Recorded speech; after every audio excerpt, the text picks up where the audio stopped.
Hello and welcome to another installment of Truths We Believe in. We have been looking at the fundamentals that Christians believe in, especially during our times when it is so unclear on what exactly we believe in as Christians, what exactly we assert as Christians. And in just the same way that generations and ages of men and women have always questioned about the existence of God, the same way they have questioned why God only has one way to salvation. So today I want to talk to us about Jesus is the only way of salvation. He himself made this declaration in the book of John, chapter 14, verse 6, in response to Thomas, one of his disciples. And he said, I am the way, the truth, and the life. No one comes to the Father except through me. By making that declaration, Jesus disqualifies every other religion. He disqualifies every other claim of a way of salvation. And human beings have contended with what Jesus was trying to say, but at the same time rejected and expressed dismissal of such kind of exclusive statement. But truth by nature is exclusive. And what I also want to remind us is that the truth of God, wherever it is found, it is by nature exclusive. Martin Luther, in his arguments for justification by faith, and he was arguing with Erasmus of Rotterdam, and Erasmus suggested to Martin Luther that he was making claims that seemed like they were true, and yet as an academic he was supposed to demonstrate some form of doubt, leaving options for other people to find a different way or a different truth. To which Martin Luther responded that the truths that God has revealed, they are more certain than life itself. And that is what Christianity is about. The truths we proclaim, they are not open for debate or for changing or for modification. And that truth of God is exclusive by nature. In the same way, God's way of salvation is exclusive by nature.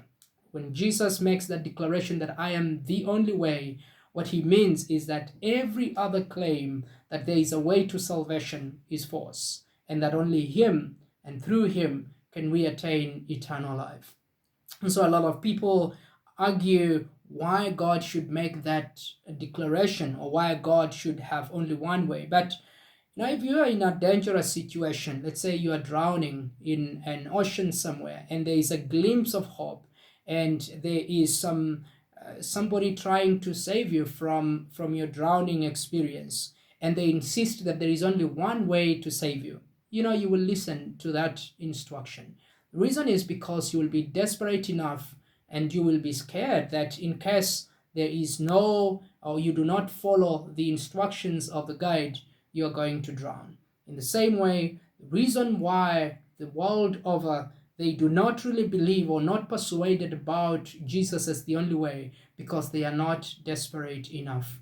Or even worse, they do not realize just how desperate they are. And because without God, what they do, as Jonathan Edwards suggested in his famous sermon, Sinners in the Hands of an Angry God, they literally are walking on leaves that cover the pit of hell. And so here the issue for us as believers is to try and show the world how desperate humanity is. And if we realize just how desperate we are, we will be grateful that God has made available one way. In fact, as I said yesterday, in the same way that we would say that if God exists, why doesn't God demonstrate his goodness to us? And we said that we should be grateful that God would be good to us in the first place when what we deserve is not his goodness. In the same way,